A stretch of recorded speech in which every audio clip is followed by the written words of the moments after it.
Welcome back to Ethics, Analytics, and the Duty of Care. I'm Stephen Downs. We're in Module 8, Ethical Practices in Learning Analytics, and this is Part 4 of the videos in this module on ethical practices. These ethical practices constitute one part of the four-part staircase that embodies all of Module 8. The four parts of the staircase: regulations, practices, culture, and then what I call an ethics of harmony. And it's interesting as we descend that staircase how at the top of the staircase we're in a more institutionalized, more formal, more legalistic kind of environment, and one which is based on reducing risks and is almost based on an ethos of fear. And as we descend the staircase, we get less formal, less institutional, more personal, more individualized, and it becomes more about the good that can be done rather than avoiding risk, and it becomes an environment of joy rather than of fear. And I chose the staircase because I think going down the staircase really is the more natural direction, the direction that we want to flow in. But as I say, we're constantly pulled back up the staircase, back into the grip of the formalist institutional environment. Part 4 is going to look at IT governance frameworks. And is that a little too big there? Yeah, it is, isn't it? Let's just close that up a bit there and make that there. That's more the right size it should be. And let me close that black gap. We'll just attend to these little details of presentation, although not the world's most professionally done video, if I do say so myself. But considering I've done, 60 or 70 hours of video for this course, and I'm all by myself, making professional videos on top of everything might be just a bit too much. Anyhow, on to IT governance frameworks. And again, this is an area that in most of the discussions of ethics and learning analytics that I've read, we see nothing about. It's like it doesn't exist. And that's too bad, because there's a lot to be learned from these IT governance frameworks. I'm only going to slightly dip my toe in the water with this video. Again, it's one of these things that could be an entire course. And even if the role of ethics in these frameworks is just a small part of the overall framework, it's one of these small parts that could become implicated in every aspect of the framework.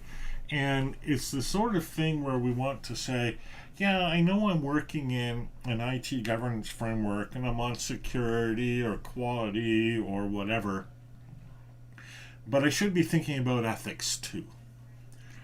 And where does that fit in? I mean, it's not just fitting into a little role somewhere down in a corner, right beside, usability or accessibility.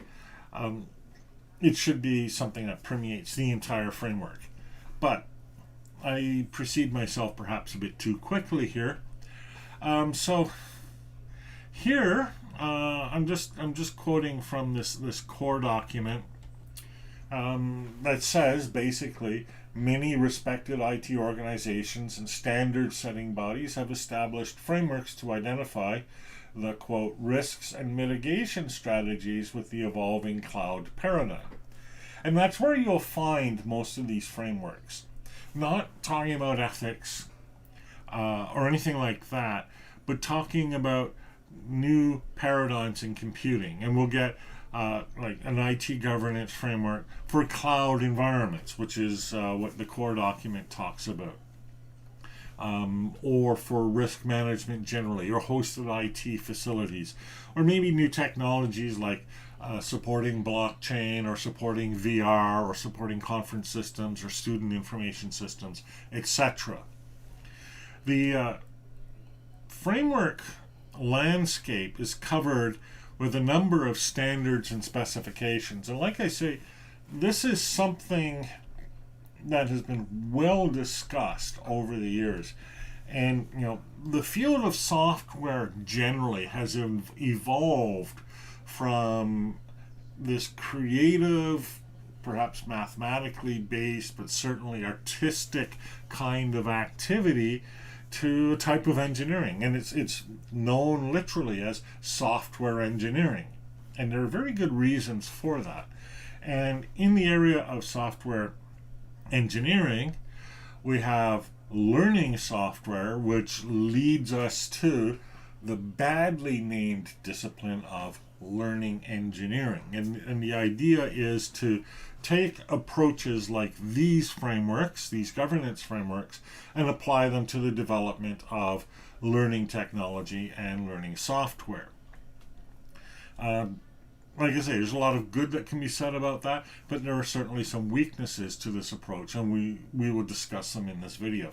But again, fair warning, we're only touching the surface of this, and not getting into the sort of depth that it really deserves. So let's begin with one of these frameworks, and I'm working from this overall diagram here.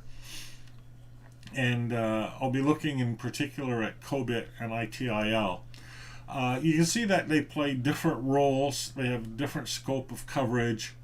And you might say that COBIT is focused on the what and the ITIL is focused on the how. But the what isn't necessarily going to be, what ethical standards or anything like that. It's actually quite different. So the what can be summarized as control objectives for information and related technology, COBIT. And it's an IT governance framework that helps, and I'm quoting here, that helps organizations address the areas of regulatory compliance, risk management, and aligning IT strategy with organizational goals. So risk management we've been talking about so far, same with regulations. And then it's that other thing, aligning IT strategy with organizational goals. That's where the ethics is going to come in. So it's a 4-step process. It can be described as a 4-step process.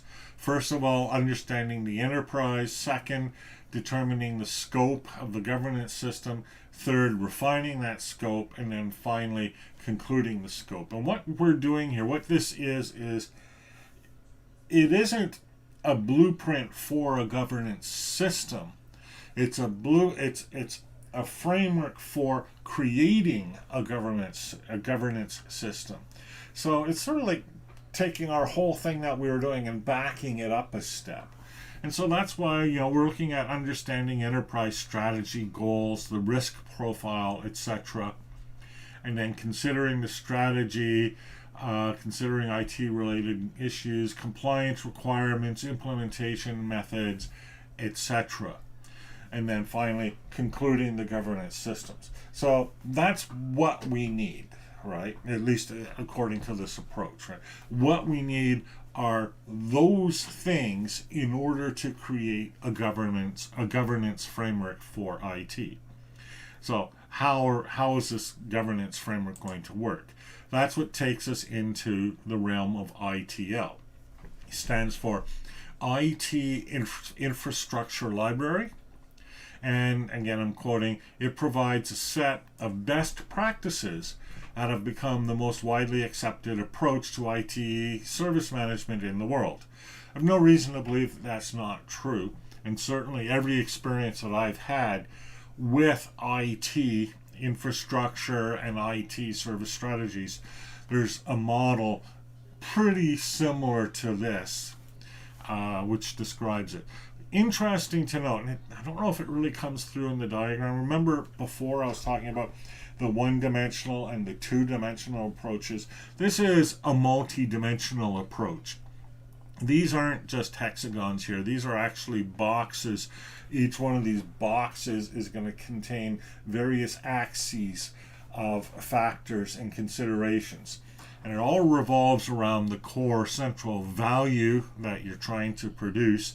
I would argue that that value should include the ethical value, but in a typical enterprise environment, it's going to include other things as well. That defines the products and services, and then around the products and services, we have organizations and people, partners and suppliers, information and technology, value streams and processes.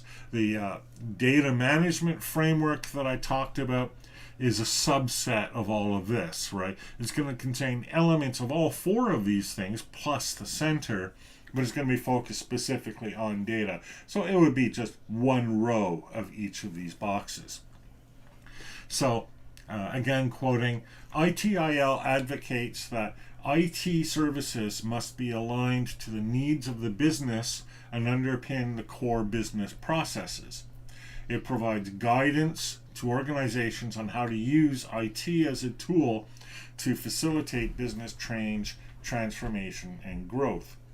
And it's interesting to see it phrased that way, because when I first got involved in the development of educational technology and learning management technology in particular, one of the truisms was that when you introduce one of these systems to a learning environment, like college, university, or what, you're not simply layering the technology on top of whatever it was that you were doing before, but you actually change what you were doing before in response to bringing the technology in.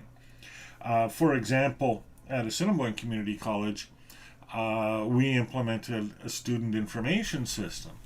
And one of the things that was discovered, I believe it was Colleague, but I know we evaluated both Colleague and Banner at the time. One of the realizations was that the information system required a lot more data and a lot more precise data than we were collecting at the time. So it was impossible to do a simple transfer from the existing system into the new system, because the categories that the new system required simply didn't exist in the previous data. So we had to redefine what all of our business processes were before we could even think about using the new data.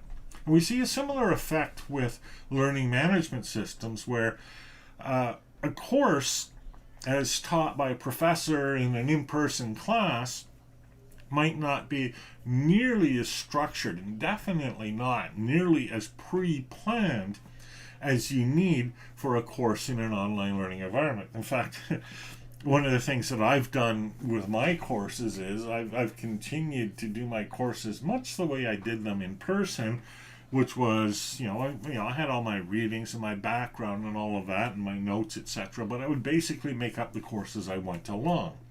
And there were really good reasons to do that. It's a much more engaging, responsive approach to offering a course, and it worked really well for me.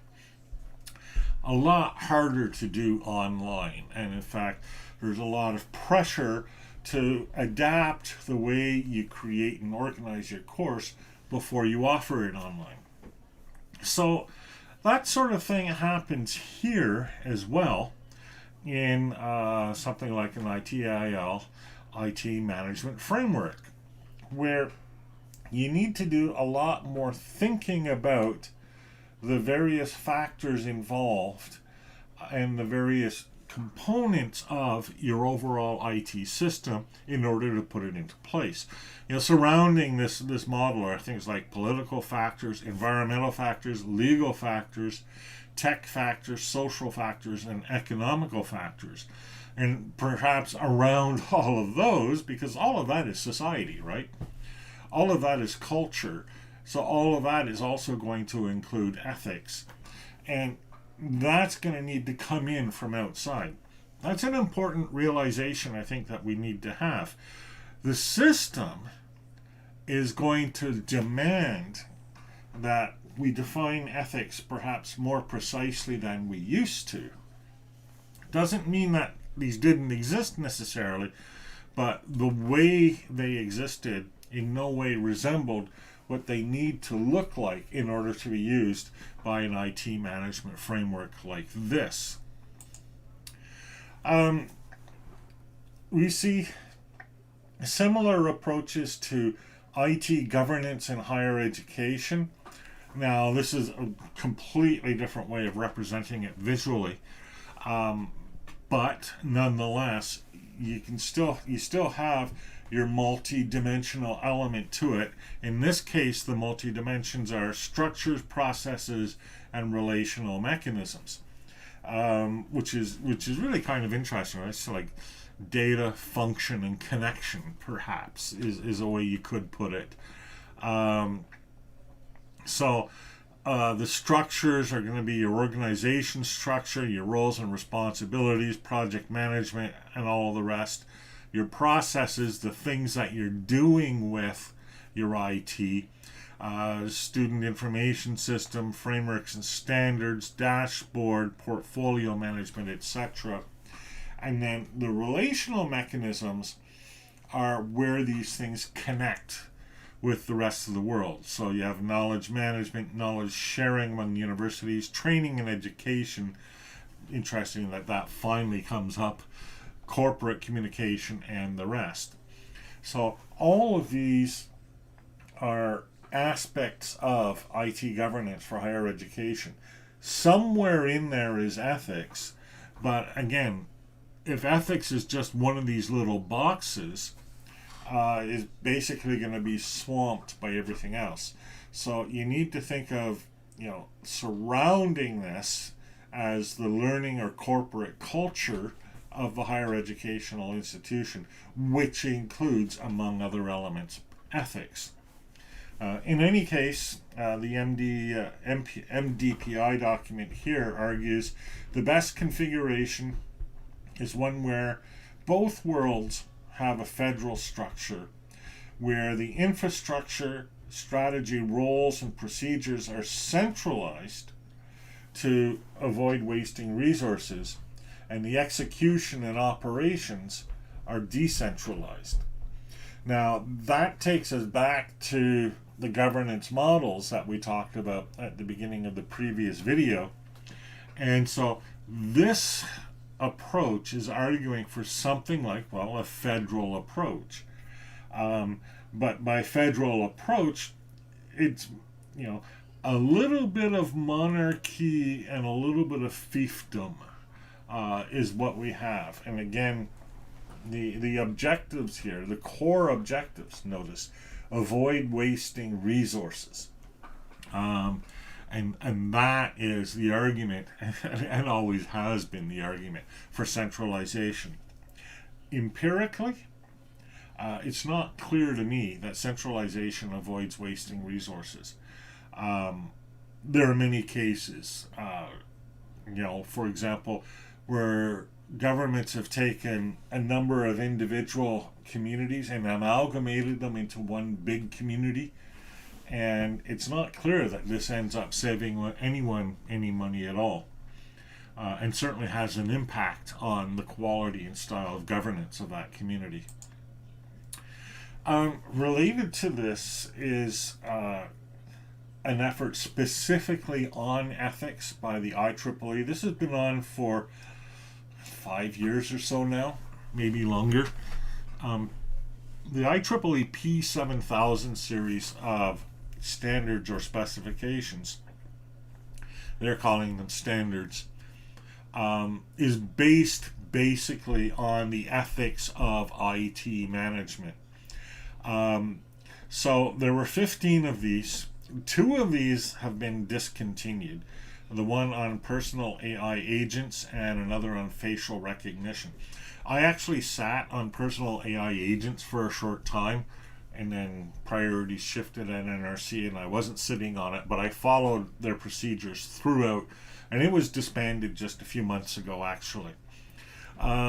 Others of them are still in progress, And a few of them have delivered standards. In fact, 4 of them have: ethical system design, employer data, ontology for robotics, etc., and the impact on human well-being, the mechanisms for considering impacts on human well-being. And the rest are all still in progress. The problem with the IEEE standards is once they finalize the standard, it, for most of us, just disappears and you have to buy it. So it's very much geared toward companies and enterprises that have the money to buy IEEE standards. I do not. And therefore I haven't actually seen the contents of those 4 systems. And, IEEE is beginning, that they've released now 1 standard openly that I know of. And that was their first, and that happened just a few months ago. And they may release more openly in the future, but that's been, to my mind, the big problem with IEEE standards. How can it be a standard if you have to pay for it? In any case, the IEEE is just one organization. ISO is another one well worth keeping in mind, addressing standards for all of these. And what's important here is that the process that they're undertaking for ethical standards in AI and analytics is similar to the process that they've undertaken to create other standards for IT governance generally. And it's not a bad process, and it is comprehensive, and it has demonstrably led to systems that are safer and more secure. Certainly, you wouldn't want to fly in an aircraft that did not follow the standardization practices, or eat food, or take medicine, etc. So there's definitely a positive role that's being played by these standardization processes. On the other hand, and this is what I encountered when I was sitting on 7006, is that it's engineers doing ethics. And from my experience was that the engineers doing ethics didn't have the background in the various ethical theories, and certainly did not have the background in things like the ethics of care that we've discussed. And they approached ethics as though it were an engineering problem, and that you could, if you engineered the process properly, you'd get good ethics out the other end. It's not clear to me that that's the case. In all of these systems, not just ethical systems, but for safety, security, etc., what comes out the other end depends very much on what goes in. For example, with safety and security, the presumption going in is that people want safe and secure software, and that everybody in the enterprise is involved in the process of creating safe and secure software. Although there are mechanisms and processes you can use to augment or even increase the awareness of safety and security in software design or in enterprises generally. It's not clear that the same exists for ethics. I think we've shown pretty much definitively in this course that there isn't the same agreement that things should be ethical the way there is agreement that things should be safe. What counts as ethical varies from place to place to place. The idea even of talking of autonomous systems or autonomous agents, as we were in 7006, and considering that these agents or these systems might, because they are autonomous, be self-responsible for their own actions, and therefore leave their owners or their controllers not responsible for the actions that these systems undertook. And that was very troubling to me. But sure, it's a nice solution to the engineering problem, and that's how it was presented. So I'm kind of glad 7006 didn't produce anything, although that wasn't the result of my intervention by any means. In all cases, with all of these frameworks, it's always going to be a bit of a measurement problem and a bit of a chicken and egg problem. And this diagram really illustrates that quite well. In fact, well enough, I'm going to pull it up on the screen here so that we can all have a look at it. So let's open it up with Firefox. And what page was that on? That was on page 14. So let's go have a look at page 14 here. Oh, what else? Oh yeah, right. Let's not get diverted. That's just the review process that they followed, and here's all the different studies that they looked at. It was a really typical sort of research process. Here's the diagram that they came up with, the ITSM benefits conceptual model. So let's make that bigger so that everybody can see it. So full right screen. Right. Bigger. Is there a way to see this whole thing here? It seems to me there should be. Oh, let's do it this way. We'll open it with PDF Exchange. There we go. And we'll pull it down. Here we are. And I believe I have a way of...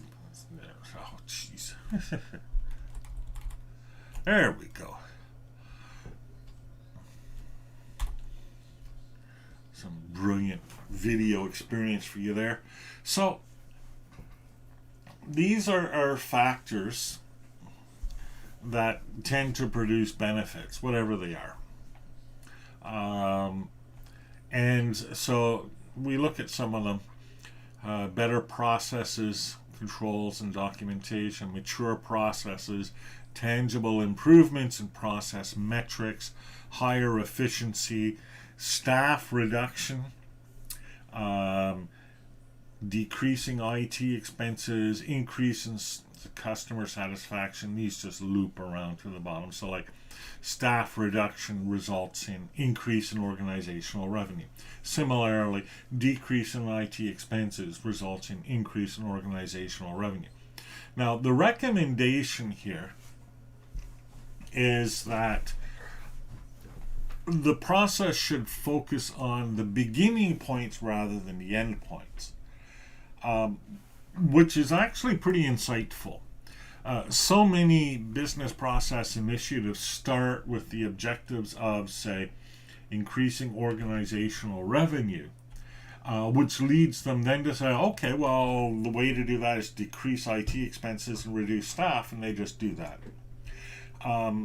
But they haven't thought of the impact on all of the other processes. Like, for example, and there should be an arrow here, if you reduce staff, you're probably going to have an impact on IT service quality improvements. If you decrease IT expenses, you may negatively impact your information system business environment, etc. So, but the main point here is that there's no single starting point. If you start here, for example, better processes, control, and documentation. Well, in order to get that, you need tangible improvements in process metrics. But in order to get that, you need mature processes. But in order to get that, you need better process control and documentation, etc. And we could draw more and more loops through this when describing our practices. So to come back here, right, so organizations should first focus on the benefits that promote, in other words, have arrows leading out, more than other benefits being promoted, in other words, with arrows leading in. And that seems pretty reasonable to me.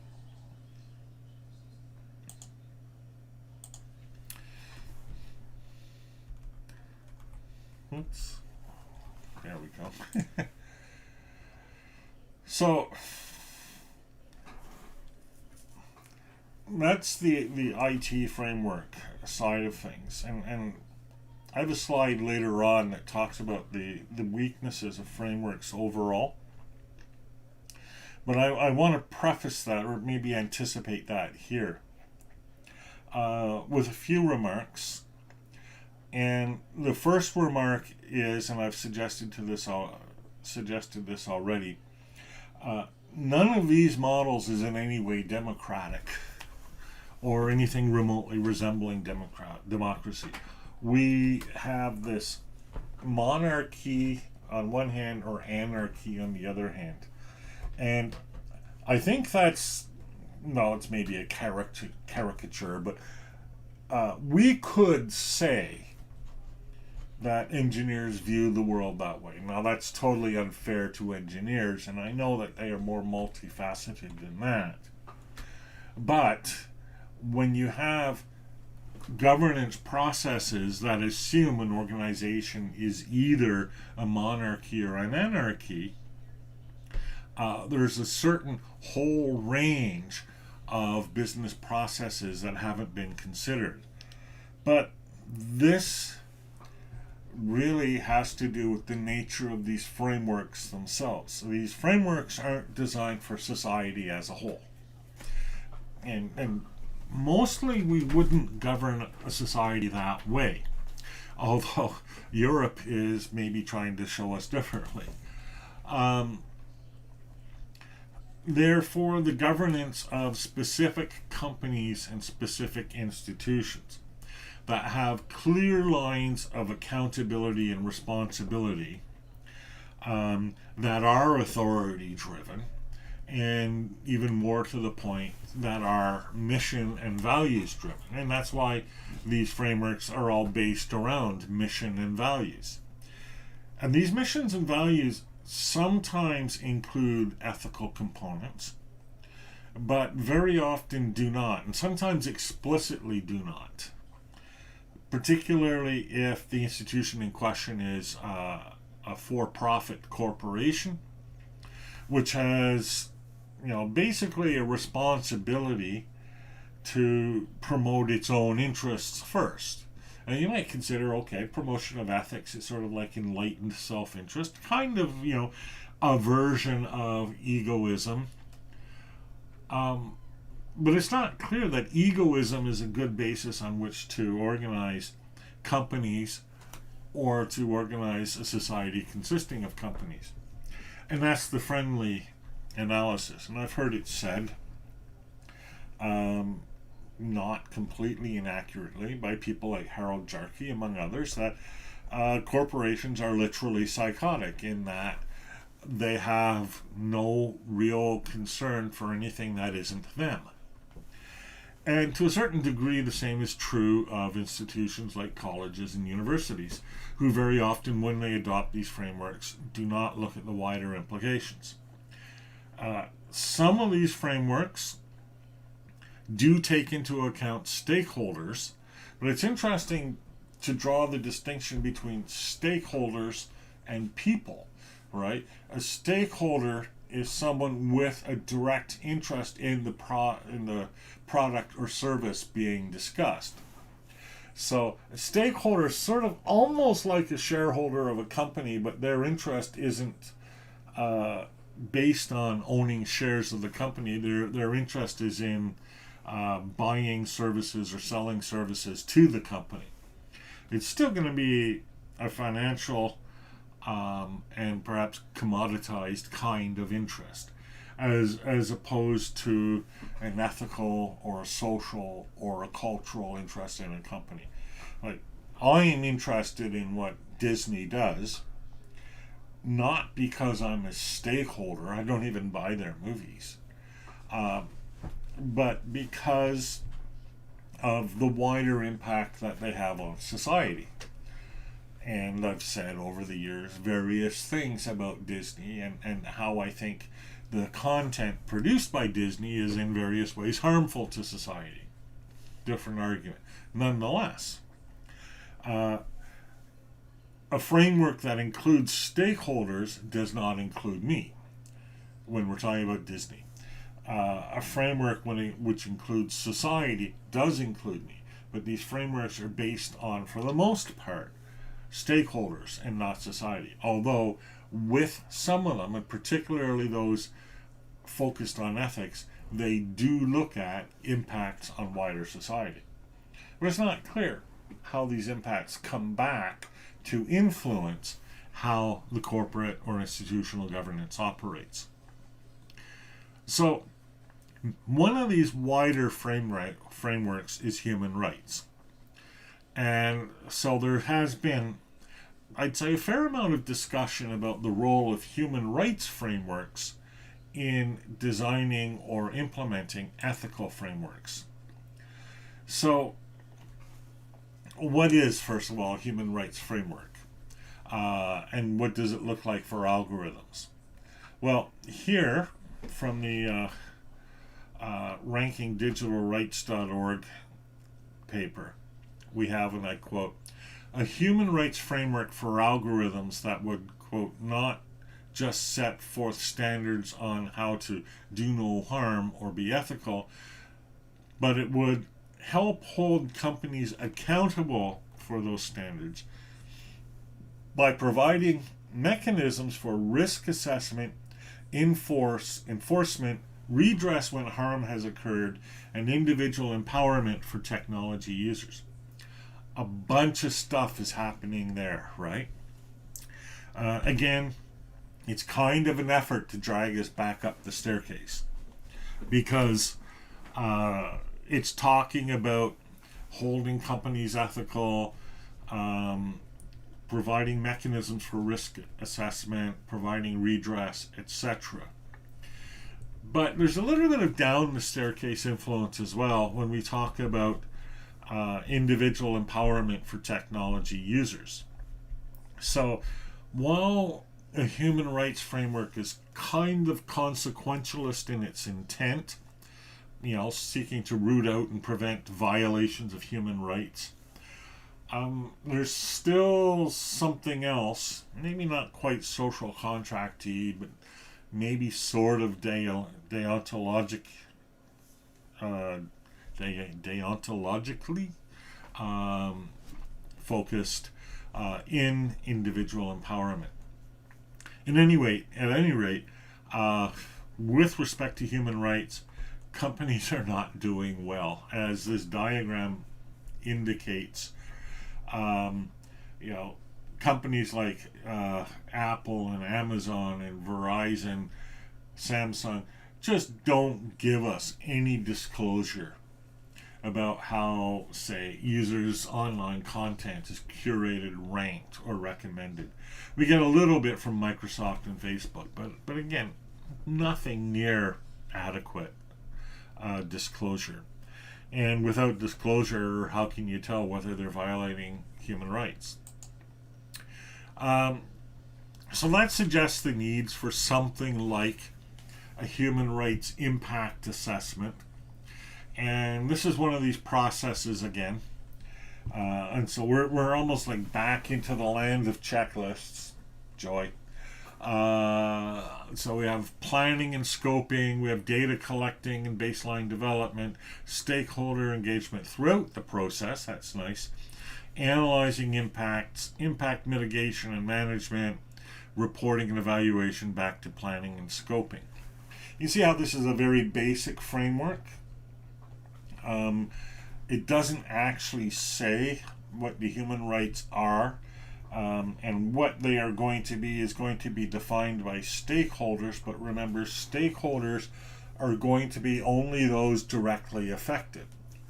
So, like for example, I am not a stakeholder in the plight of the Rohingya.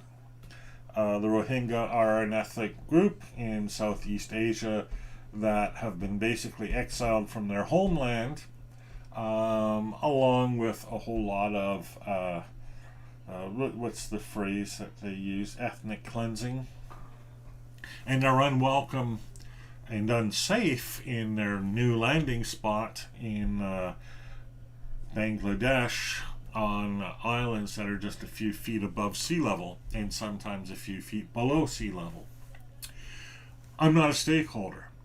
So how do I get involved in this human rights impact assessment? Well, I don't. Unless I work for one of these companies.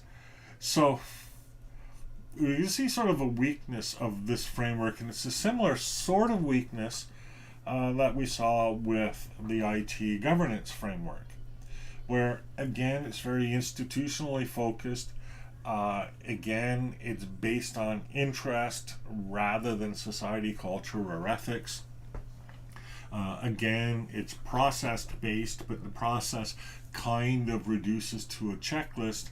And again, we don't really have this core essence of what ethical is. Although at least in principle, the idea that it's human rights means something like, if it promotes human rights, it's ethical.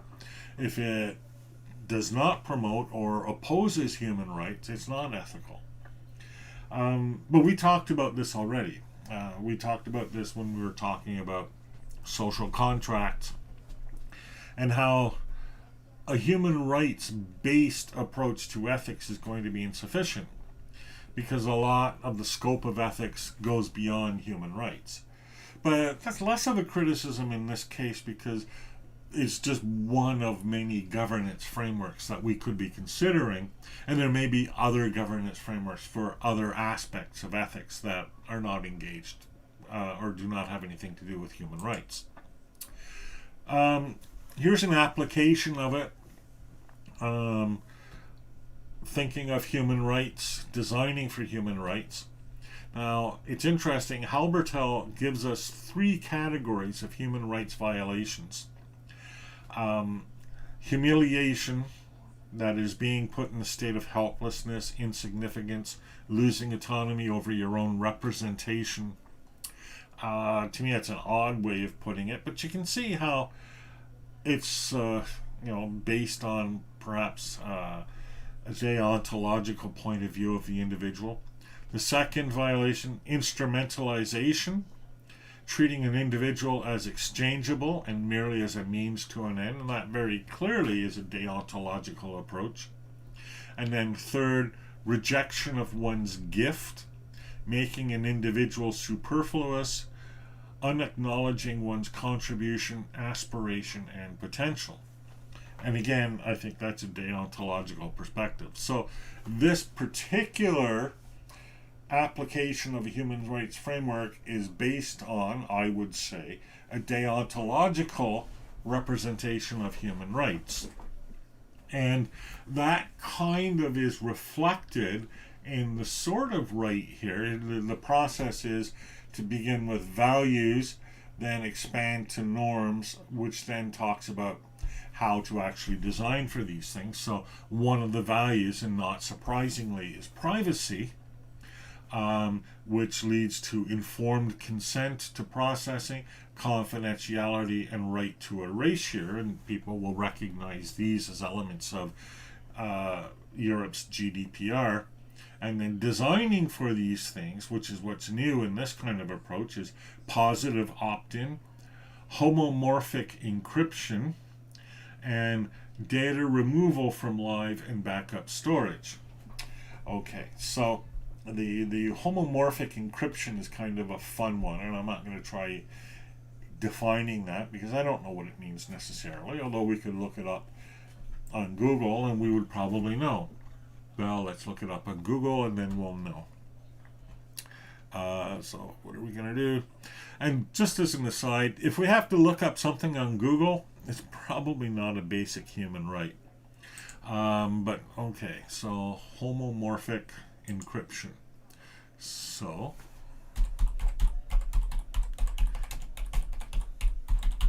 homomorphic encryption is a form of encryption that permits users to perform computations on its encrypted data without first decrypting it. Okay, so in the world of encryption and distributed ledger technologies, these are known as zero knowledge proofs or zero knowledge computations. And it's really quite interesting. And it's based on a principle something like this. Suppose you have a piece of data and you add a number to it and you have a new piece of data. Well, if you encrypt this piece of data, now you have the encrypted piece of data. Oh, I'm not seeing my hands here. Okay, so right screen. So, okay, you have this piece of data, right? And you do a calculation, you have a new piece of data. Now, if you encrypt this piece of data, there it is, and you perform the calculation on that, then there's a mathematical relation between the effect of the calculation on the encrypted piece of data and the effect of the calculation on the unencrypted data, such that you can test or perform the calculation on encrypted data and get the results that you wanted in unencrypted data. This means that you can use your own real data, encrypt it, send it to a third party, have that third party do stuff with your data, send back the results also encrypted, you decrypt it, and now have your result or can verify your result. Zero knowledge proofs. Or if you want to get really fancy, look up ZK snarks. Lots of fun. Okay, so aren't we glad we did that? So this is what happens though with terminology, right? Different people use different terminology to refer to the same sort of thing. All right, so back to human rights frameworks. Let's get back up here. There we go. So,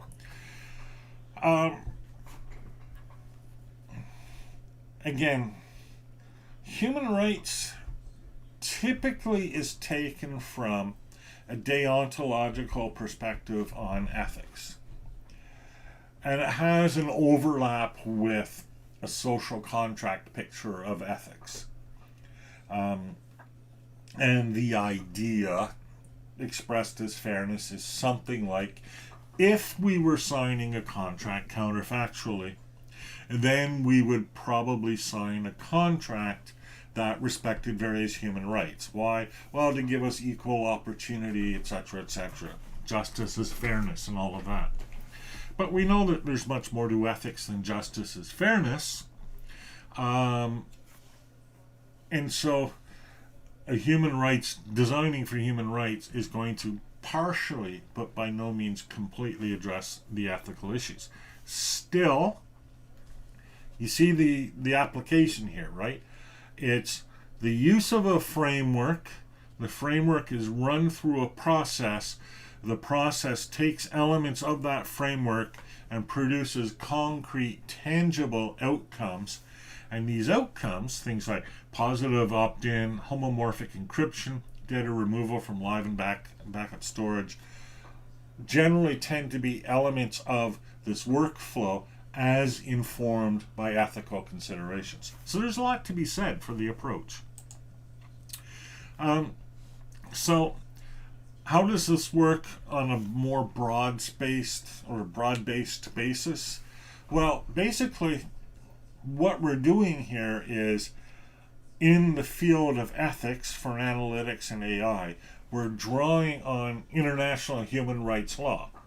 And what we're doing here is drawing on it, shall we say, as a means for assessing harm. Again, there are other harms, but we'll leave that aside.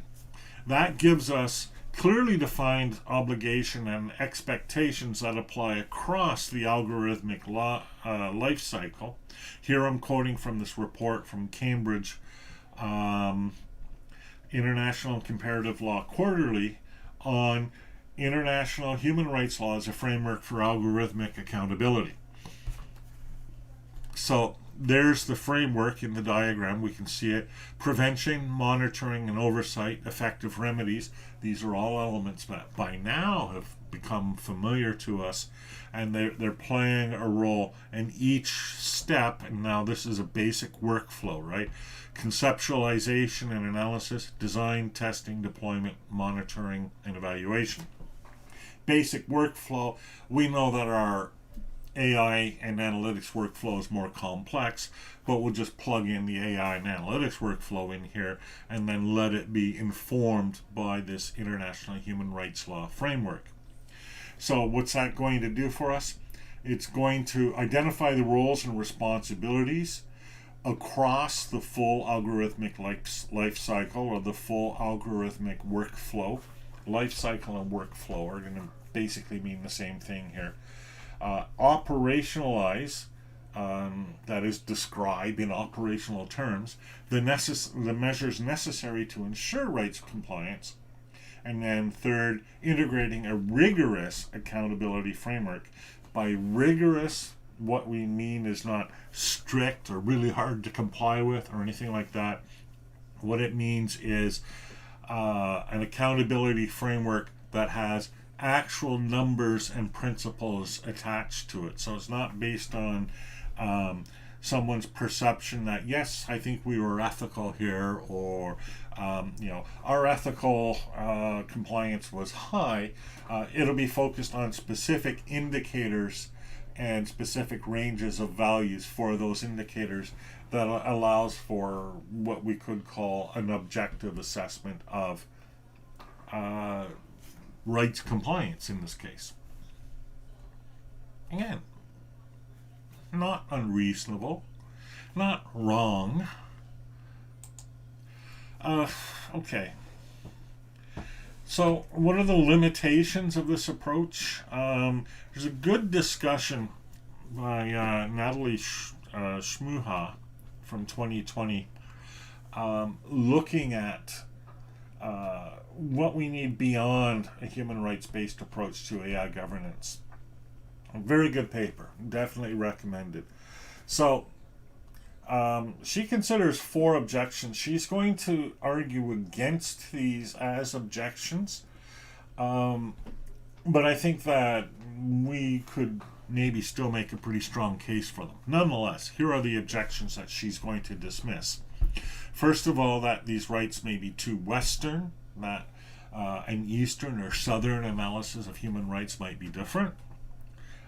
Point, I think, is reasonable. She's going to argue that, or some people argue that human rights frameworks are too individualist, they're too focused on individual rights. But I think there's a widespread acknowledgement and acceptance that there are such things as cultural rights or community rights that can also be violated in the context of human rights. Like, for example, genocide isn't a thing that you do to a person, it's a thing that you do to a culture. It involves people, obviously, but it's the culture that's being wiped out. I think that human rights frameworks are too narrow in scope, although it is arguable that everything that's ethical could be covered under human rights frameworks. I don't agree, because I don't think all questions of ethics are questions of human rights. But, there's room for debate there. And then the last is that the use of human rights frameworks is too abstract to form the basis of sound AI governance. But I think we've seen that this isn't the case. We can work from, as we saw before, from values through to norms, through to specific design requirements. And that's not abstract. If it gets right to the point of design requirements, now you're well into the software development process, and you've got concrete stuff you can work with. Rather, she says that human rights frameworks, in some important ways, require democracy. And she writes, without securing an underlying societal infrastructure that enables human rights in the first place, any human rights-based governance framework for AI risks falling short of its purpose. And we could probably broaden that and say ethical instead of human rights, and the same point could be made. Without an underlying societal infrastructure that enables an ethical stance in the first place, any ethics-based framework, governance framework for AI risks falling short of its purpose. The society needs to support the framework. It's just like I said before, right? We all agree that aircraft should be safe. There's nobody out there arguing for unsafe aircraft. We all agree that surgeons should not leave their gloves inside patients. Nobody is out there on the pro-glove side. But with ethics, we're not in that situation.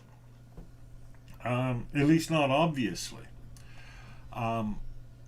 With ethics, with a lot of the ethical principles that have been discussed, even in these videos, autonomy, consent, etc., there isn't a clear societal infrastructure that enables these. And that's the problem. And so there isn't this overlapping of ethics and democracy that we need to take place. I mentioned earlier that community can be defined by consensus, where a community is identified by the way it defines a source of truth. That perhaps is the first failing in our current communities, where we don't have structural mechanisms that allow us to come to an understanding of what will constitute a single source of truth in our society. Now, would a common shared ethics follow from that? Well, no, probably not. But at least we would have the grounds on which to have that kind of conversation, so that we could design systems and methods that allow for differences in ethical perspectives, but still allow us to work together in order to create software that respects those. But if we're in a situation where one side is right and the other side is wrong, period, end of story, you don't have the grounds for those kind of discussions. And right now, that's what we lack. And that's why these frameworks, the data management framework, the AI framework, the human rights frameworks, they're nice, they're useful, they're great for addressing risks. They're less stringent than regulation and therefore more widely applicable, and can take into account exceptions and special circumstances, context-specific applications, or as they call them, application profiles, etc.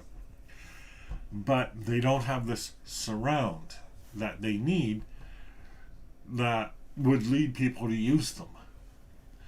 And that's the problem.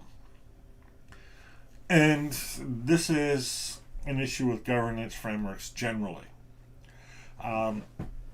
They are designed not for wider society, where you do have these dramatic differences, where you do have a more democratic governance structure, and that's pretty much true almost all around the world, where individuals who are not necessarily stakeholders do have a point of view. Governance frameworks are designed for organizations with a single point of view, single set of values, single perspective, single mandate. Governance frameworks depend on agreement and shared presumptions, on things like vocabulary, on what's right, what's wrong, what's valuable, what's not valuable, what counts as a benefit, what doesn't. And in the end, they're not actually based on ethics. They are governance frameworks. They tell us how to manage things what all the processes are, what they should be. And in that, they're incredibly useful. But they don't tell us why we're doing this management. And they put culture, ethics, and behaviors in a little box that's overwhelmed by all the rest of the stuff. And finally, the problem with governance frameworks is humans. A human will follow a governance framework for as long as it's convenient to do so. Convenience may be the wrong word, but as long as it's acceptable to do so or profitable to do so, pick your word, right? But at a certain point, they won't. And this is where we have a clash between ethics and governance frameworks. You can identify, sometimes very precisely, what the person has done that's unethical, or at least goes against the governance process, but not why they shouldn't have done it. Simply that it didn't follow the process isn't enough of an ethical motivator for people. I hear all the time people saying, we really need to focus on the process and not the results. The process is what matters. That's fine until you're harmed by the results. Or that's fine until the results reduce you from the status of being a person to being a non-person, as happened to the Rohingya. And then you can't trust the process anymore. And finally, it is arguable, this is the point of things like critical race theory and critical theory in general, the process is rigged. Now, this is a much bigger discussion. It's one that Chomsky attempted in Manufacturing Consent, and we saw how well that was accepted by the keepers of the process. And it's also covered by people like Naomi Klein. The process does favor authority. There is no democratic mechanism in the process. It does favor some particular kind of order within it. It's an ontological, rules-based sort of order. And it views things that aren't consistent with the process as being something like anarchy, which I don't think is the case at all. And, it rewards the powerful and kind of shrugs its shoulders when people are harmed by the process. Now, perhaps these are all unfair criticisms. And not all processes in all of the world, not all systems, not all organizations or institutions favor the wealthy, harm the poor, etc. But there is a preponderance of this. And there's nothing inside the mechanism of governance frameworks that even suggests that there's a problem with that. And to me, that tells me that a governance framework, like a regulation, could be used as a mechanism for implementing something, but not as a mechanism for deciding what to implement. All right. One more video in this series, and then we're done with ethical practices, and we'll move on to the next part of the module. So that's it for this one. I'm Stephen Downs. See you in part 5.